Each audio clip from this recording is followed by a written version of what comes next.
Welcome to SuazoTalk, the podcast for people who believe anything can be handled when we engage in healthy and honest conversation. We are Mark and Liz. Honey, how are you doing today? I am doing well today. How are you doing? I'm doing well. We've just braved a few stores, doing some grocery shopping, and we're still alive We're still alive for the moment. for the moment. And we'll see how this goes. Yeah.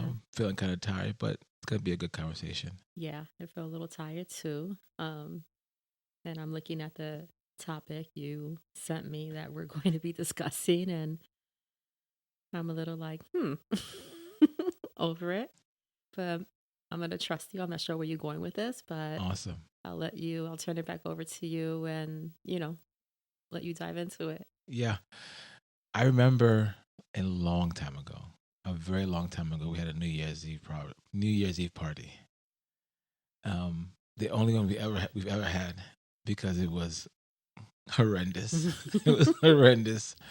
It was just wild. Why was it horrendous, Mark? I don't know. It was just difficult. I don't know. It was just crazy. I'm probably being extra about it and all that. It was all right. But one thing happened was we had the party. It happened. And then I believe like months later, I was probably cleaning up the living room and I happened to like move a piece of furniture. And I found a piece of like the ticker tape and the Confetti? the confetti and the I think sparkles. that's what was horrendous to you. Oh, I don't think New Year's Eve was horrendous. I think the cleaning up of all of that stuff pushed you over to the horrendous edge. Sister? How you felt about it. sister. But It's a marvelous memory for me. And I Okay. think everyone else that was there. Okay. All right. It was a great memory. I also remember, like I said, months later, moving a piece of the furniture and finding a piece of the confetti, I call them sprinkles, but they're really glitter. And realizing I thought I cleaned up, and I kind of sit here and I'm moving this piece of furniture, and I found that this thing is still here. And to me, as funny as the memory was, as lighthearted as that is, I think that's also how the topic of grief works in our life. Mm.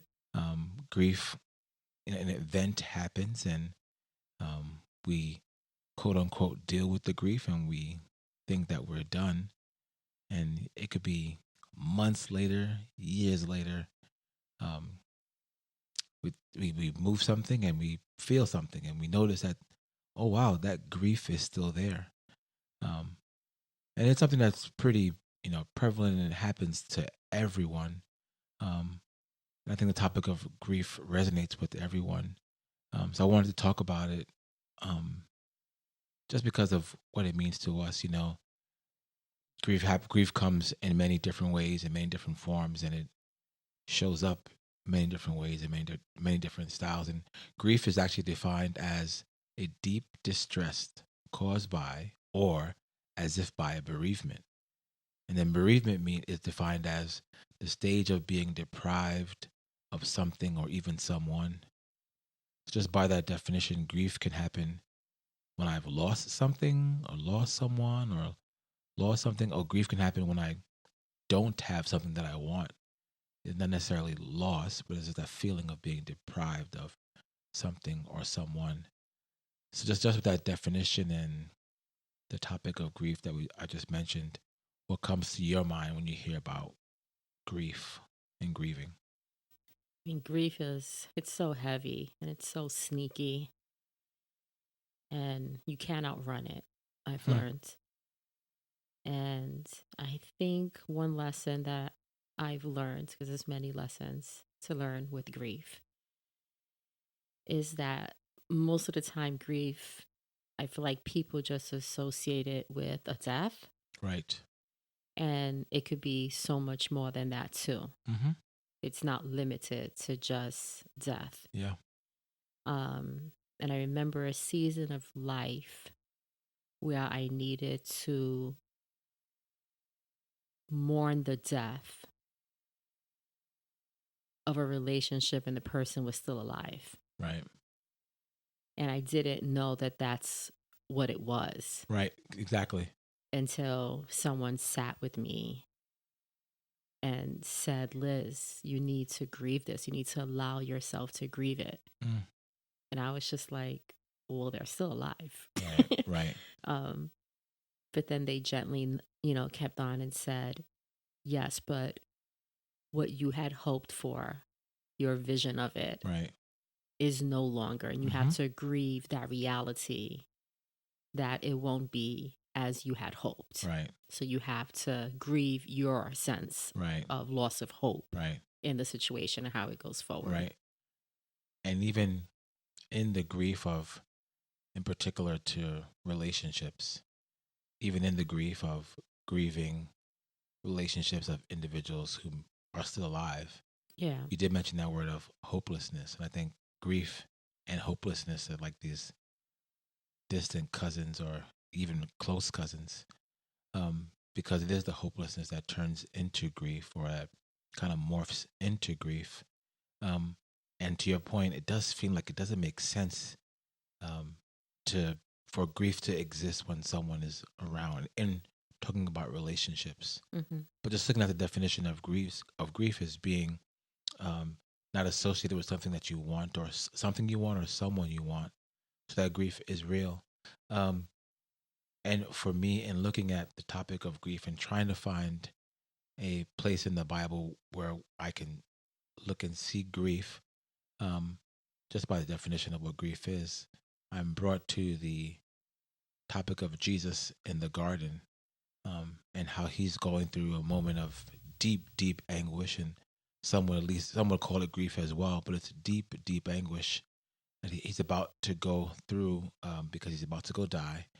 He's had his final interaction with his followers, his disciples, and he's in a place where he knows that what's about to come is something that he necessarily doesn't want. We'll get into what he feels, but what he is expressing is a deep, deep grief. And in Luke's version of this story, verses in chapter 22, verses 39 through 44, out of the ESV, it says, "And he came out and went, as was his custom, to the Mount of Olives.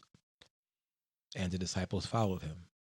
And when he had come to the place, he said to them, 'Pray that you may not enter into temptation.'" Verse 41. "And he withdrew from them about a stone's throw, and he knelt down and prayed, saying, 'Father, if you are willing, remove this cup from me. Nevertheless, not my will, but yours be done.' And there appeared to him an angel from the heaven, strengthening him. And being in agony, he prayed more earnestly, and his sweat became like great drops of blood falling down to the ground." And it goes on to talk about how he's feeling, and he goes through this situation. But in this moment, I feel that Christ is truly grieving what he has to go through, and understand that he doesn't want to do this, and he goes through his process. But I see it as a deep grieving. What do you see here? Sounds heartbreaking. Yeah. Because we as humans, we could assume what's coming and kind of like figure out a little bit, but he knew exactly what was coming to him. And that agony that he was experiencing wasn't, oh, I think it could be like this, Right. or I think it's going to be bad, or, it could go this way. He literally knew what was to come, everything that it would entail, and yet found all of us worthy to take that grief upon himself for us, so that there would be no grief that we can experience where we couldn't find hope in him who already overcame it. Wow. Yeah, even now listening to you talk, I'm really realizing the worst thing that I can imagine, it would only be a guess or an estimation.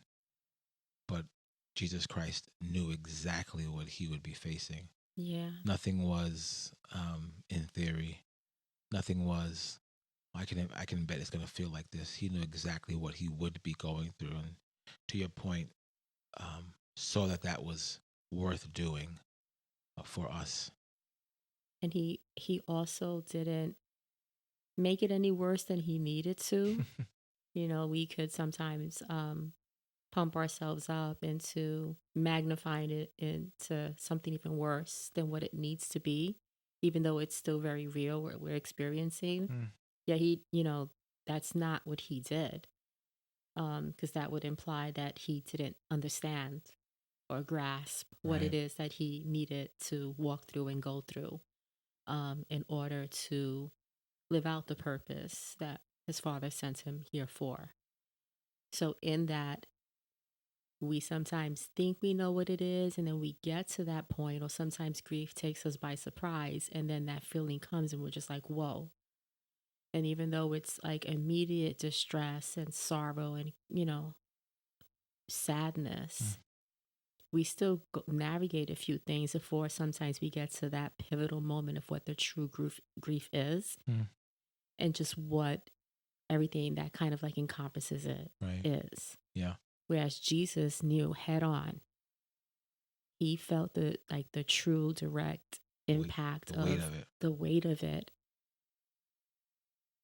and yet still was able to move through it in a way that obviously he only could. Right. But yet I just look at it as he carried the heaviest of grief. Again, as a gift to us today to know that while grief is hard and sorrow and despair is not fun, there is no sorrow and despair that he would not be able to empathize with us. Yeah, totally. And I'm wondering now that we've, talked through grief and openly acknowledged that grief comes when it wants to. It shows up on your doorstep, whether you're ready for it or not. Trying to think through what we can do here because we aren't Jesus, and what can we do here. And there's some things I see in the scripture, but what can we do when grief comes to be able to process it properly? Because I think just sitting here and realizing there are times we want to just get through it, get over it. Matter of fact, we just want to get over it. We don't even get through it. We want to get over it. But I'm realizing now in life, getting over it could be a good option, probably not the best option. Getting through it could be a good option, probably not the best option. But processing it thoroughly is the best option. Because if you don't process it properly and process it effectively, you may find yourself there again without having understood why the grief came, what the grief came to do, and what the grief is trying to help you see inside. Yeah, I also think that, there's a huge part of this in that we're so tough on ourselves if and when grief repops up in our life. Yeah. And sometimes it could even make us question, well, Lord, I brought this to you and I thought you healed that part of me. And recently I had a conversation with someone who has lost her mom. And she shared how grief was coming back like in unexpected ways. And I believe it was a little before the holidays. And, I'm just listening to her, and I just felt like very strongly to it. I don't know if encourage is the right word, but I responded back to her and I said, yes, but it's the first time you're experiencing this season of life without her. Right. And you would have never known what it was like to grieve her not experiencing you in this season. Right. Your marriage in this season. Right. Your children, her grandchildren in this season. Yeah. There was no way for you to understand the loss of that back when it happened because it wasn't what it is today. Correct. And I think as we grow, and particularly when it comes to relationships and people who have passed away and passed on, is that the whole common thing of you have to get through all the firsts, first before you can, say your process has begun. The first Christmas, the first birthday, the first New Year's. But I'm just realizing now that every day, as we are growing, every day is a first. Yeah. Every day is a first. I'm a different individual, so every day is a first, and I'm experiencing life differently. And there are times when grief just happens to come um, unexpectedly, and like you said, being too hard on ourselves is something that I think we all have a PhD in when it comes to life. Yeah, and I wonder, I think some may disagree with me what I'm about to say, but I wonder if sometimes there is a very thin line between disappointment and grief. Tell me more about that. So every time we have like a deep desire, or we think we have something like planned out, or we start living in a new season, and then it may not turn out how we thought it would turn out. Right. God's not surprised by it, right? Correct. But yet us in the moment could be very surprised by it. Hmm. And in that, I found that a word that the Lord has spoken to my heart in certain seasons was, you're dealing with disappointment. And for me, that disappointment would merge over into a grief at times, because then I would doubt, well, how could I have gotten this so wrong? Or, what could I have done? And you start almost grieving the loss of the dream, or grieving the loss of a season. Got it. Which doesn't mean that it's not where God originally had for you. It's just that it was a chapter of the book, not the whole book. Makes sense. Makes sense. Type of thing. So when you think about those two words, like, what are your thoughts on that? On sometimes disappointments, when they are impactful and deep enough, could lead to a feeling of grief, of the loss of what you had hoped for. And, a certain season that maybe you thought you would have lived out a little longer than you did. When I hear those two words, I really, for me, can't find the mark where they change over. I know there's a difference. But for me, it's almost like disappointment is the appetizer, and grief is the main course. And actually, now I'm thinking about it, there are times when disappointment comes, and if I am able to, I don't say catch myself, but I think if I'm able to process it properly, then it won't get to a place where I'm fully grieving. Because as I understand about, when it comes to grief from loss, or grief from unmet expectations, all those losses when it comes to being a child of God are all lessons and all things that point us back to Him. Yeah. So when the disappointment is something that I can, grab the bull by the horns per se, and have myself turn towards Jesus and realize His ways are higher, His way is better. His heart for me is for the hope that He has for me in the future, that He has for me. I can kind of temper down the disappointment. But when things are heavily disappointing, things that come out of the blue, come out of left field, and they're almost like this kick in the stomach.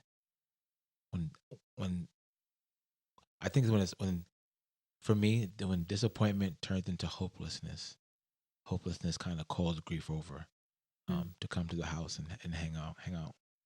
So I'm trying to find the difference between them. For me, it's this disappointment into hopelessness, into grief. Yeah.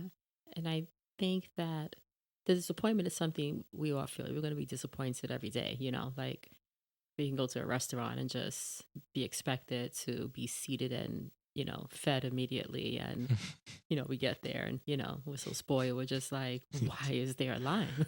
Why do we have to wait? I ordered my food. Why is it 5 minutes and it's not before me, type of thing? Right. So not referring to those kind of disappointments, but in heavier disappointments of life too, it's like when it crosses over to that grief, And again, I think it's people's perception of how they view grief and sometimes limited, but it's really when your heart begins to grieve over the disappointment. Mm, And the beautiful thing about I that got you as an now. alert is that in that grieving process is when you're able to invite the Lord into it Yeah. and say, Lord, you know what? I'm hurting over this and I'm feeling these things over this. What is this? Yeah. Totally. You bring up, as where I mentioned, like trying to think about what we can do. You mentioned a word there that I have written down. And I think the question I'm going to ask is grief good or bad? And my answer is going to be yes. Um, because I believe grief is like the smoke detector, alerting us that there's a issue that needs our attention. And I think there are times when proverbially we can get caught up, going to the smoke detector, taking the battery out, doing all these things instead of really focusing on the thing that the smoke detector is pointing us to. And I think that's similar to grief, that grief is pointing us that there's something in us that needs attention, something that we possibly haven't laid down to God, haven't given to Christ, we haven't totally surrendered to Him, something we haven't laid at His feet that we're still hoping for, Yeah. that we still think makes sense for us, but we cannot let it go. And in life, we end up messing around with the smoke detector instead of dealing with the fire in life. And as long as we continue to do that, that fire is going to continually burn. Um, Yeah. And I mean, I've had seasons of disappointment and grief where I've literally physically made myself sick over it, yeah, being consumed by it. yeah, And that's not what the Lord wanted for me, right. you know? Yet in his kindness, he still came in and he comforted. Mm, He still allowed joy to be in my life, yeah, despite what was going on and mm, what I was healing from. And I think, what we see here, what you read in the scripture right here too, that it shows Jesus in deep anguish and he gives us the right thing to do. It says, my translation says, he prayed more fervently. yeah, And the more we're distressed, the more we need to push ourselves to run into his arms. yeah, Because without that, I don't believe we get a full healing for the grief of that moment right. to prepare us for the next time that something may trigger it Yeah, for us to say, oh, wait, I'm going through another season of grief yeah, to continue to invite the Lord into yeah, as new seasons of life take yeah, place. And we may realize that either people are not there that we had hoped would be mm, there, relationships are not existing that we thought would be like to our grave type of thing, careers that we thought were where we were supposed to go. God was like, hey, I got something else from you. I'm sorry, I got something else for you. And again, there's a lot of different things that the Lord, I believe, is kind to us in healing us step by step, journeying with us, yeah, or we wouldn't continually be shaped right. into who He desires for us to be as Yeah, we continue to journey with Him yeah, in life. for sure. I am drawn to the fact that your translation says earnestly. I think, and mine says, oh, yours just says fervently. Mine says Fervently. earnestly. The one thing I do see here when it comes to how Jesus is feeling in this particular moment is he is completely honest with the Father, completely honest with the Father, and saying, "This is something. This is exactly how I feel. This is exactly what's going on inside of me. I don't want to do this." And I think when it comes to our grieving, I think there is a time when we like to maybe, like I said, get over it or get through it, not actually acknowledge that the feeling is actually there. Yeah. That emotion is actually there and needs to be processed, I think, thoroughly. And that happens when we admit that that emotion is there, that it's happening, that we're feeling it, and to tell God about it. And then we can move on from that point as we understand what He wants to speak to us. But it all starts with us acknowledging that that emotion, that feeling, that pain, that hurt, that disappointment, that hopelessness, that grief is real, and calling it exactly as that. And what's so interesting here is that if you keep reading it, it says when he got up from praying, he came back to the disciples, right? And he says he found them sleeping, exhausted from their grief. So there was grief being experienced. Right. And it says it was like a stone's thrown away. Right, right. So where they were pretty much they were in close proximity, right, to each other. Yeah. And their grief put them to sleep because they were exhausted and they didn't know what to do with it. And yet Jesus went and he brought his grief to the Father. And then it says, he's asking them, why are you sleeping? And I don't believe he was condemning them for sleeping. Correct. He realized that they had a need, that they were exhausted from their grief. And he just tells them, get up and pray so that you won't fall into temptation. And I think if once we know and we have the knowledge of who God is, even though it's not easy, we can't just not seek him because we're, quote, exhausted. Because we're just tired of going through things like this. Because it's not fair or it wasn't right. In those times is when we need to begin the fervent prayers. Right. So that way we don't give into the temptation of bitterness and handling things in a way that is not honoring to the Lord. Right. As opposed to inviting him into it so he could be the one who fights on our behalf. Yeah.